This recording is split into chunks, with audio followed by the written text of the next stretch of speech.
علیکم ورحمۃ اللہ وبرکاتہ۔ بسم اللہ الرحمن الرحیم۔ ان الدین عند اللہ الاسلام،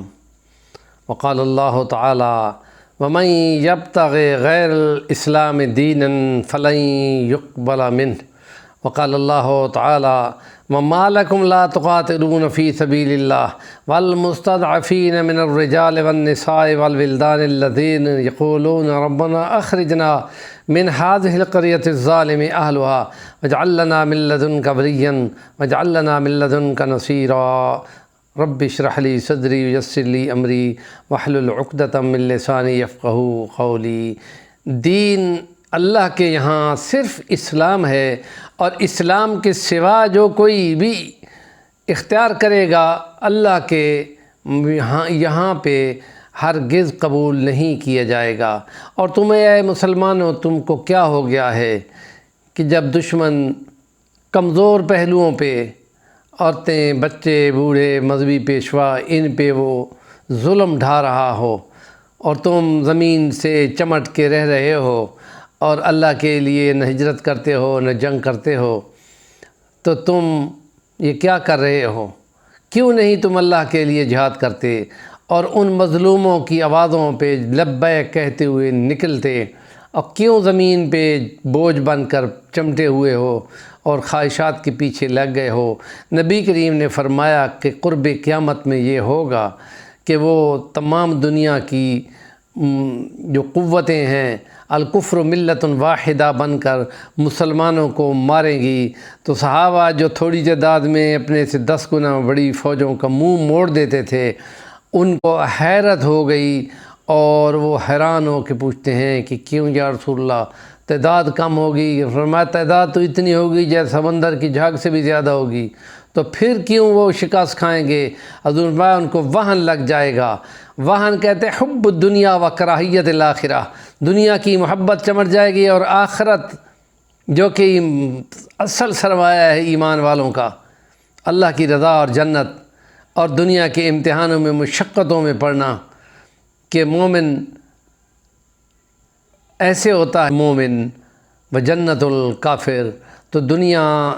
مومن کے لیے قید خانہ یا آزمائشوں سے بھری ہوئی ہے، کچھ بھی نہیں کر سکتے، خواہشیں دبانی پڑتی ہیں، تو اس میں اس کو اللہ کے لیے لڑ کر جو ہی شہید ہوتا ہے تو سیدھے جنت میں پرندہ بنا کے چھوڑ دیا جاتا ہے، اور قیامت کی صبح ہونے تک وہ وہیں رہتا ہے۔ اور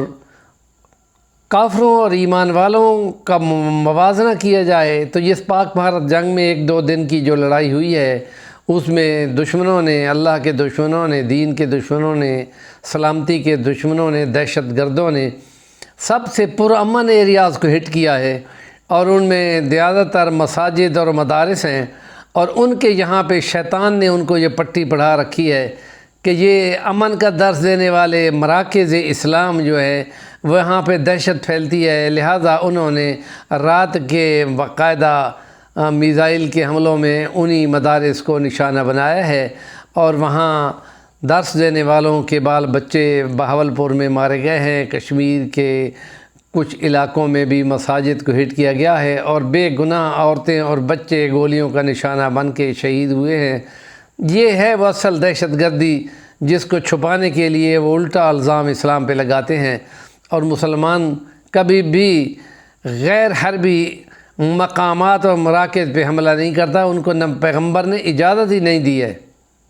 بس اتنا فرق ہے جس کو دیکھنا چاہیے، اور جن کو ایمان ہو تو ان کو نظر آتا ہے۔ اور پچھلے ولاگوں میں بھی ہم نے بتایا کہ بوزنیا کی لڑائی اس کے لیے بہترین مثال ہے کہ مسلمانوں نے ان کے چرچوں کو ہٹ نہیں کیا، لیکن انہوں نے کوئی مساجد نہیں چھوڑی۔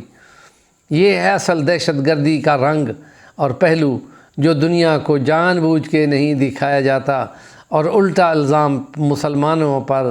اور خاص طور پہ پاکستان کو جو نظریاتی مملکت ہے اس کو دہشت گردی کی لپیٹ میں ڈال کر